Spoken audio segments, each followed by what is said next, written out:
How's it going, everyone? I'm just Cruz. This is the CruzTalks, and we are just going to be going into today. We are going into the fact that I have been out of the military for a year. Physically, I would say not contractually, because my contract wasn't up till November of this previous year. Um, so I still have till November till my contract is officially over. But this episode is just to try to do a podcast on YouTube, basically going over what this first year being outside of the military is like, to give some perspective and help assist and let other veterans know like that it's not as easy as it seems. There are, I guess you could say, intricacies to it, and there's different things that I want to talk about just throughout the podcast, just to have people know what was going on, the situations, the different issues that arose, and stuff that I've been dealing with for the past year.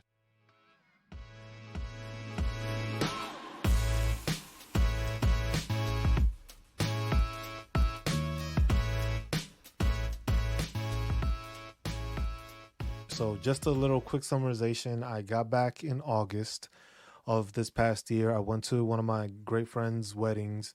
Uh, Celebrated that. That was like my going away, like I guess, kind of celebration. Going to a wedding of a good friend of mine that I grew up with for many years, and then from there we went into family life. Coming back home, being able to deal with the kids, being able to be around the kids the whole time was a big influence. I wanted to dedicate more to making this channel, working on stuff. I made one video, I made a couple of videos, but they weren't up there, so it's still a work in progress, but it's trying to build something for veterans going forward. I enrolled in school. I'm working on my master's degree. I It's a administration master's. I'm attending K State University, which is here in Manhattan, Kansas. That's where I reside now. What else can we say? It's just a big difference going from being in the military, serving for 10 years in the army, and then going to not being in the military anymore. The transition is something that you deal with, something that you look into, and it's not something that's easily found or easily taken care of, I guess you could say.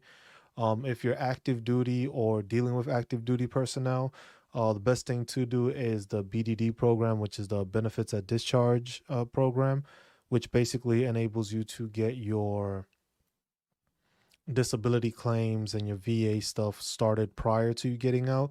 So as long as you do it within the first 180 days to 90 days of you leaving or exiting the military, you're able to do that, and you go through the claims, you'll do your CMP exams or mental health evaluations, and you'll do all those resources beforehand. So by the time you get out, you have that in hand. So in my case, my ETS date, or end of the termination of service, basically was on November 19th of 2022.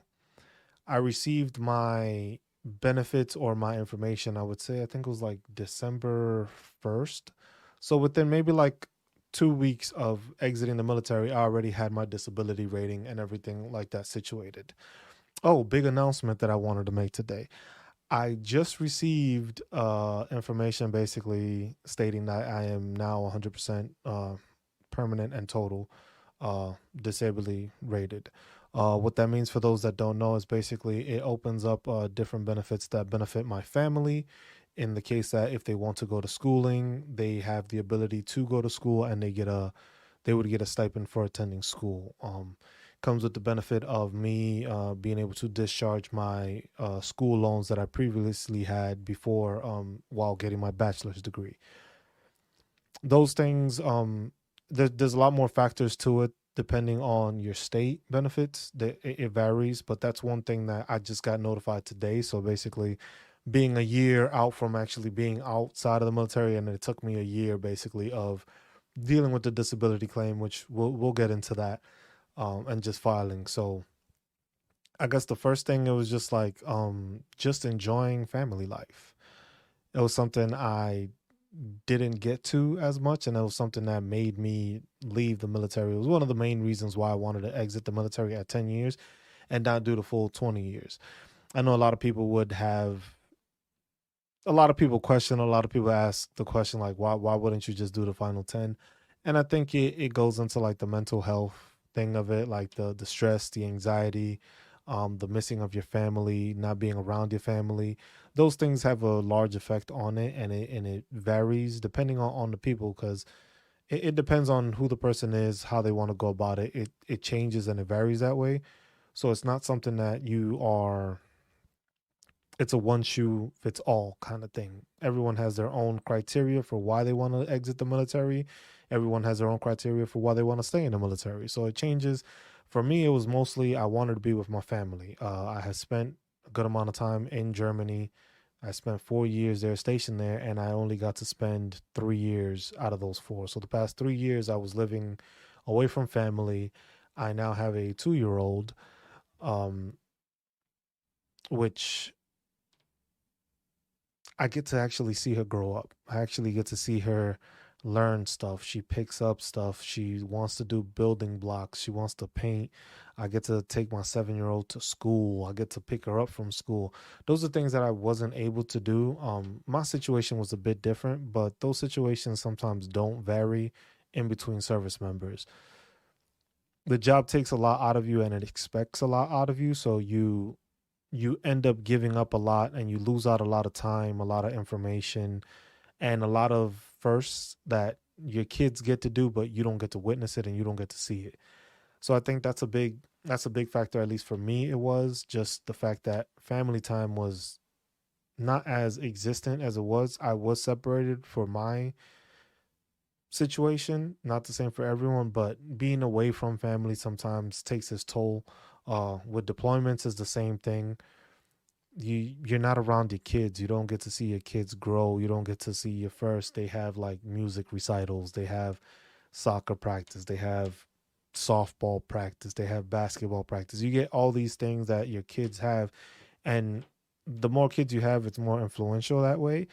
But then also it's influential in the fact that you don't get to see those things, and those are things that sometimes you may not get to experience. Those are some first are experiences that you just don't have. Like first day of school, that's something like you don't have a second first day of school. Like maybe if you do it at a different level, but like that first day that you drop off your kid to school, that's a one time experience. Each grade is worth something, but that first time you drop them off to school is like, hey, my kid is now in school and I get to drop them off. That's a different experience. And I know a lot of command teams now are trying to make that, and a lot of installations are making it like, hey, first day of school, you get a late work call. Make sure you take your kids to school, stuff like that, because that's something that your kids remember. The kids, it's something that's always there. Like, hey, my dad took me on the first day of school, stuff like that. Something that it's like, hey, if you're not able to take the kid to school all the time, it has that influence on them. Like, hey, now my dad needs to be here and can be here, and there's no excuse for why I can't be there.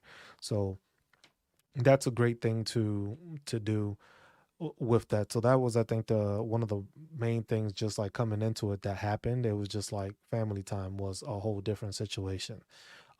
It had its difficulties, I will say, because the thing is it was a learning experience for myself. It was a learning experience for my wife and my two kids, because I wasn't usually around. I was away in Germany for a couple of years. So being able to have those interactions and being able to now be with the kids, see the kids, interact with the kids, and get to basically really learn my kids was something that I'm very grateful for and I'm thankful for.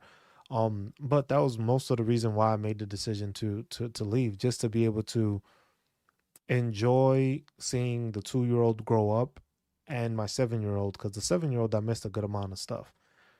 My oldest, I missed a lot of stuff out on, well, a lot on her end, and it's just those things you don't get back. So it's like you try to make up for it when you get out. So it was just like going on walks, trying to teach her how to ride a bike, doing paintings or little projects and stuff like that, helping them cut here, cut there, like make different stuff. And it's just like a big influence on just you being present and having both parents present more often than just, hey, you see them in the morning sometimes, or you see them late at night right before you go to sleep, and you don't really have that interaction with the kid. So that's something that, from the transition of being in the military to not being in the military, that's one of the main things I would say that did that.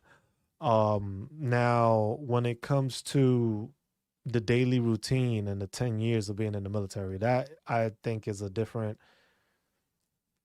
that goes to a different side of it, due to the fact that you were just so, it's basically like saying institutionalized to do those things. You got it into your head like, yes, I will be going on leave, and leave, most of the time you got called to something, and now I don't have that. If I go on vacation, I'm on vacation. I don't have anybody to report to. I don't have anybody to call. Nobody's gonna call me that some soldier of mine got a DUI, or some soldier got into a fight, or one of them is in a hospital. Like, you don't have that that anxiety or that push to have somebody just constantly trying to call you or trying to contact you about something that happened, or some soldier did this or something like that. So that's a big influence, and that's a big change also. That's something that it took some getting used to, because it's like you were always on your phone because you were expecting what's next kind of thing. And now my phone doesn't go off. So it's a good transition because you don't have to worry about it. And then being able to wake up when you want to wake up is a whole different echelon. Like, the liberty and the ability to do that is so easy going for your day, because it's like you started off and you do that. You just wake up and there's no time limit. Like, now I wake up, it's because I have to take the kids to school. But during the summertime, it was just like we slept in, woke up when we needed to, made breakfast. I could go cut the grass. I could do chores around the house. I could stream. I could try to create videos. I could make a little podcast and stuff like that. Like, it gives you a lot of liberty to do stuff. It was kind of like COVID, basically, like how people got to work from home. I basically got to work from home without doing any work. So that, you can't compare that to anything, and you can't really put that into perspective for people to see that, in the fact that, yes, you are out of the military after that first year, you do that. But like I said in the previous podcast, it's having a plan.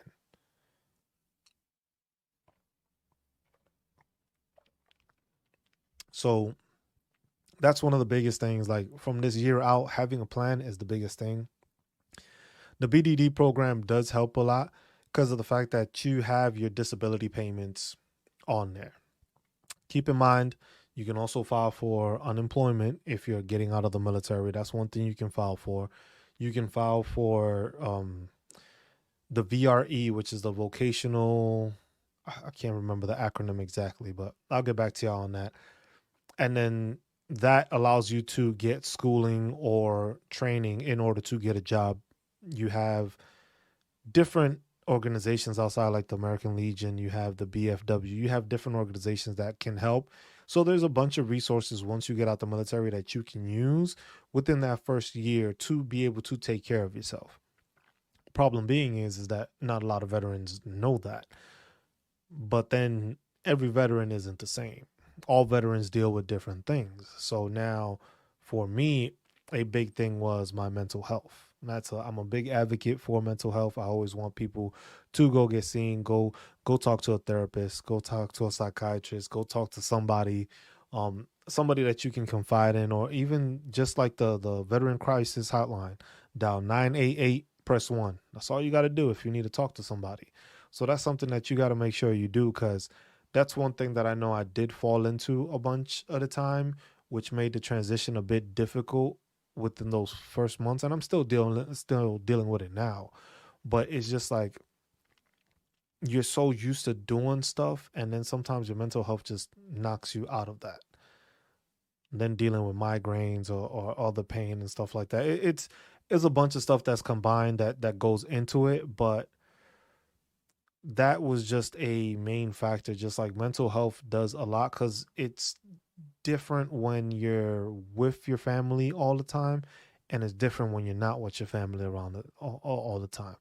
Your family becomes those people that you're stationed with, or deployed with, or living around or work with. That becomes your environment when your family isn't around. So you get used to working with these people, talking to these people, hanging out, having barbecue, stuff like that. But it's not with your family, so that kind of has an effect on you. And then you're back home, and your kids don't really understand mental health yet because they're still young. So it's not as easy to explain to a younger kid, like, oh, daddy needs to take some time to, think about things, or just needs to clear his mind or something like that. Because there would be days that are just like, you know what, I was just out of it.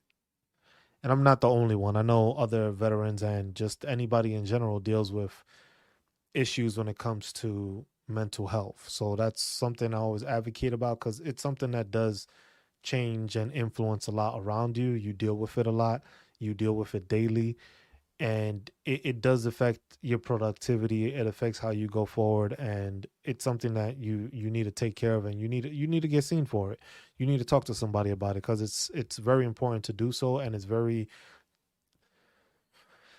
I would say, enhancing to be able to talk to somebody about it and at least try to figure out why it is you feel the way you do, and try to get some sort of coping mechanisms for it. Now, are the coping mechanisms going to work? Not necessarily. But at least you have an idea that it's just like why you're thinking this way and how you can avoid and change the way you're thinking. So it allows you to try to move forward, even though you still have those setback days, which I deal with. And it's just like trying to move forward. So that's one thing, that mental health is always important to any veteran. If you have anything like that, make sure to file a disability claim. Now, that going into disability claims, like I said, the BDD program, that's great.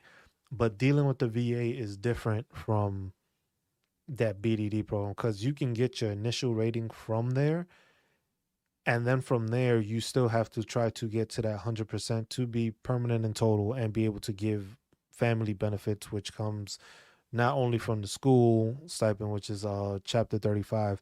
You can also get dental taken care of. Unless you have a service connected for it, dental becomes available. You also have your school loans could be removed. So that's one thing a lot of veterans don't know. So if you've gone to school, you've gotten thousands of dollars worth of school loans. Once you become 100% permanent and disabled, or even if it's a temporary one, which or the unemployability one, I can't even think of it right now, the actual lettering, but which is crazy, because I talk about it all the time to other people. But it's just something that when you have that, it discharges your loan. So you would send them, as long as they're federal loans, you would send that to the loan servicing agent, whichever you have. You show them the documentation saying you're permanent and total, 100% disabled. Your school loans get removed. So when it comes to disability claims, it's knowing what you have to do, knowing where you have to look, and basically notating the stuff and the issues that you are currently going through. So most of the time, if it wasn't in your service record, that's something where you need a nexus letter. You need to talk to somebody on the outside to do that. For me, I did most of the process on my own the first go round, and then I submitted something else, and I was denied for something that I was in my records clearly showing. So I decided to hire a VSO, which was from the American Legion, and he helped me, and he just basically processed the stuff, because the stuff I already knew what I had to do. I just wanted to make sure it was being done the correct way, so it can be done like that. And then I contacted him on Monday, because something came in the mail saying that there might have been an error by the VA as to why something wasn't submitted or wasn't taken care of. So you get that information, and it's always good to have somebody that knows what they're doing, and is that's their job. VSOs, that's their job, or VA claims agents, those are their jobs to do that stuff. So it's very important to be able to have somebody that you know that you can contact with that, so you can get that information and get that stuff notated, filed, and claimed. And they can direct you as to what it is, and they also give you the information that you need for benefits, so that way you have those benefits in place, you have them, and you know what they are. Also, with that is every state is different. So you getting the information goes differently from the state, but you have that VSO that usually works from that state. They will be able to give you that information, whether educational wise or state benefits that are provided from the state. So that was that section of it. But now I am 100%, and it's different just because it's like at least you have the stuff notated, and it's always good to try to notate everything you have in there, everything you have that can be an issue and a claim. Make sure to put it in there because it's like you want to be taken care of. You go get seen, even if it's by your own private doctor. You at least have the knowledge and the ability to know that you will be able to get seen on the back end by somebody else. So that's something you always have to keep in mind. Um, and then after that, it was just like I'm still here with family. I get to see my family. My family has come to visit a couple of times. My mother has been here a couple of times. My sister was just here. My oldest was just here. My wife's family came over, and it was just like I'm actually able to spend time with them. As before, it was just like if family came over, I would be able to see them early morning, then the evening, and then the weekends, which isn't as enjoyable to spend time with your family when they're not able to be around the whole time. So that's something that just like you want to pay attention to, you want to look at, you want to see that just because of the fact that it's just like you have the ability to now spend time with them. So that is still an aspect that goes with it just by being outside of the military, just being able to spend their actual days off or their days off with them in its entirety, basically. We have also, let's see, within this 1 year of doing that, um, I've been able to have this YouTube channel. I've been able to have my Twitch channel with streaming. I've been able to work on different things, just like working on setting up the look of this room, the look of the house. I'm able to cut the grass with no issues, able to work on the house, do different things like that. That stuff that is just like you would have to like pick and choose when you could do it because sometimes you weren't around and sometimes you'd be off to the field for training or something like that. So that's a big influence on that. But you go to it and it's just being able to enjoy the stuff without having that thought in the back of your head like, hey, somebody's gonna call me into work or something like that. You have that flexibility just to be able to do stuff just because you're out of the military. And now with that in mind, I've enrolled in school. I'm currently going to school. So with that, it's just like I'm a K State student. I would have never thought I was gonna be doing my master's, but the GI Bill is something that's entitled to you after you've served in the military. As long as you serve, I believe it's 180 days plus, you have a good conduct or honorable, or I think it's the lowest you could go is other than honorable. You can't have anything, you can't have a bad conduct one, but honorable discharge, you have that and you get those benefits. And that's something that you're able to do and use. And I am using them now to go into a public administration master's degree program from Kansas State University. The way that's working out is that I want to be able to use that degree in order to work on veteran affairs. Even today, just talking to the professor when we're talking, because it's a research methods class, we're going into the fact that it's the question I want to answer is like, why aren't more veterans filing disability claims? So it's interesting because when it comes to looking at theories, proving theories, and doing the research for it, it's like how simple can I make this question, but how can I also obtain all the information for it? That leading to like it has my mind thinking a lot, which has helped, I guess, with the mental health issues. It keeps my mind busy, so it's on other things rather than negative things. So going to school is something new. Well, not new, but doing a graduate program is new, which will allow me to further educate and further be able to actually do my own research or build my own theories that will help the channel and help veterans, because then I can try to find what the reasons are for things. that veterans are not using their entitlements, or why they're not filing for their entitlements, or not filing a disability claim, or not using their claims, and not using the entitlements that they have to get better. So being able to enroll into a school, have the GI Bill pay for it, that is a big plus. Like, next episode is why the Army wants you. That's something that I explain on there, and I go into depth into just, talking and relating and seeing how those items and those things are accentuated basically within that realm, just being able to go to school.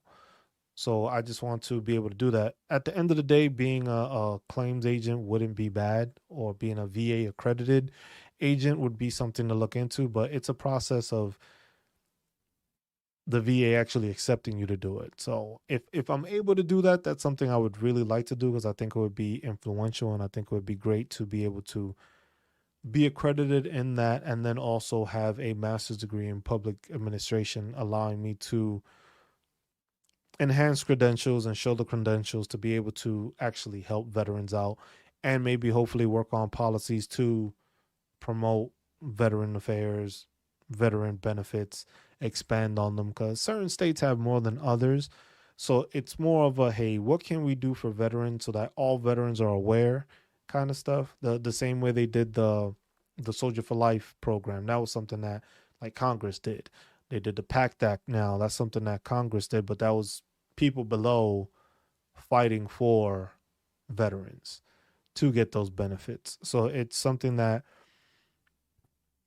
I see, and it's something that I would like to help assist with, and help push forward, because I myself am a veteran. I have a bunch of friends that are veterans. I have some veteran friends that I went to high school with. Uh, so it's something like, hey, these are people that I grew up with, and they are benefits that I don't know if they're using them. Do they know about them? But they're veterans, and veterans need to be taken care of. Big issue, like with homeless veterans. We need to get rid of that. Shouldn't exist. But that's how it is with that. But 1 year after being out of the military, it's a very different experience. Experiences may vary and will vary depending on the veteran, depending on what they have planned, depending on what they have. Like for me, I knew I was coming home to my family. I knew I was going to enroll in school. I knew I was going to take some time off. That was the one thing that I really wanted to do. It was just like I hadn't had a break in 10 years. Yeah, you have your little vacation days and all that stuff, but I wanted to have a break in 10 years, and I haven't. I basically relaxed and enjoyed my family time, spending it with the family, going to do things, going to see other parts of the family that I hadn't seen or hadn't gotten the opportunity to be around for some time. So I wanted to do that, and I wanted to make sure that I continued to do that. And that's one of the biggest things, is just like the relaxation and the lessened stress that you have from not being in the military. It's a big difference. But like I said, it depends on where you work, who you work with, who you work for. All the extenuating circumstances that come apart with that or come with it all vary. Everything varies. So there's no one cut for everything, or one shoe fits all, like I said earlier, when it comes to being in the military. So also,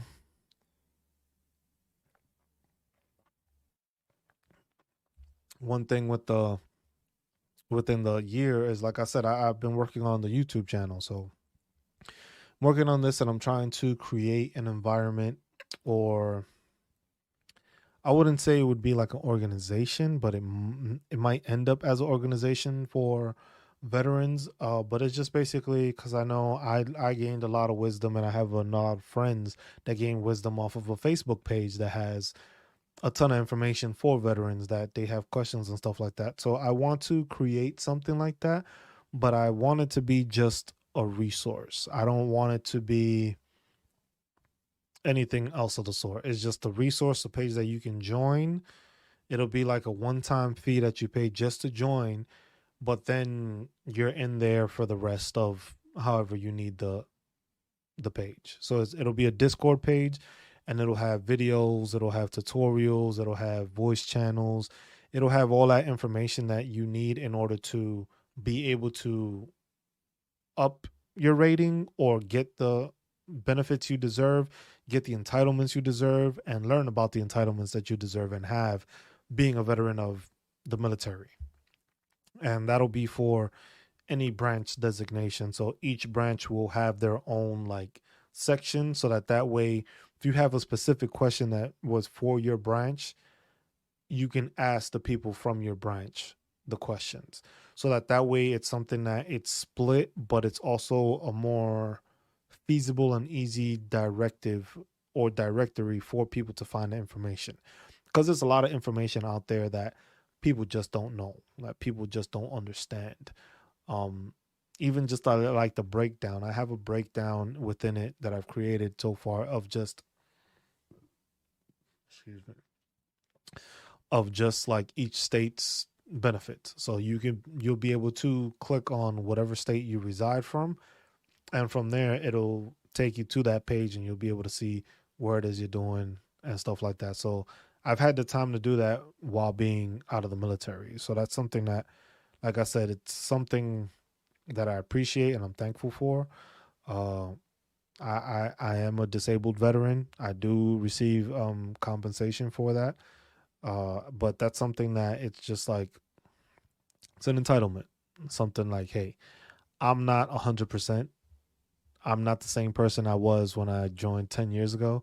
So 10 years later, after body breaking down, mental health breaking down, it's like it's the military's way of saying like, yes, we know this can happen to you, we know this can do it, but you have to remember that each person is different. Each veteran has gone through different things, seen different things, been exposed to different things, and it doesn't even matter the era. That could be from before, that can be from after. So that's something you want to keep in mind when it comes to that. But that's why I just want to make that directory to educate veterans, just to educate, give you the information you need, and you use it the best way you can.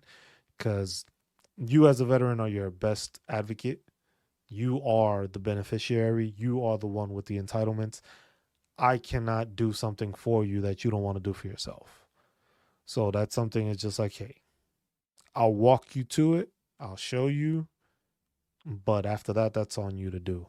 And that's something that within a year of being out, you realize that, and you talk to different veterans because you run into them in the street, you run into them at different like environments, and you just talk to them and you make friends with them, and they ask you questions, and you ask them like, hey, have you filed and stuff like that. The amount of people I've ran into and that I just have information for, and I just give them information, is surprising. Like I remember, what was it, 2 weeks ago, we got into a cab. It was an active duty member driving Uber on the side. Hey, can't knock it. I used to do it too. Just make money, take care of soldiers, make sure people are getting home safe. You avoid DUIs and stuff like that. It's a good gig. It's something to do on the weekends if you ain't got nothing to do. Keeps yourself busy. Keeps yourself out of trouble. But it was just like the information that I gave him. He just asked a couple of questions and I just gave him information about it. And it's just like he was surprised at the fact that this information was available and that was there. So those are things that is just like you can learn so much within this year of that first year being out. And remember, that first year is very important when it comes to disability claims because basically you have that year from getting out that you can file those things, and they see it as, oh yeah, it is connected to the military. Once you are outside of that window, a lot of your documentation, a lot of information needs to come from an outside physician, psychiatrist, surgeon, or whatever the case may be, and have a letter showing like, yes, this could be attributed to your time in the service. So that's why that 1 year thing is very important. And it's just like, it's great because I got my notification basically a year, not contractually, like I said, but physically I was out. My leave days were accrued enough and vacation days were accrued enough that I was able to get out 99 days early. So it was something that's very influential. You can learn a lot in a year. You can learn a lot about yourself in a year. You learn a lot about your kids in a year. You learn the changes that have happened within yourself, the changes that have happened with the world in general, because it's not the same anymore. After 10 years of being in the military, coming into it and then leaving it, society isn't the same. Society's changed a lot.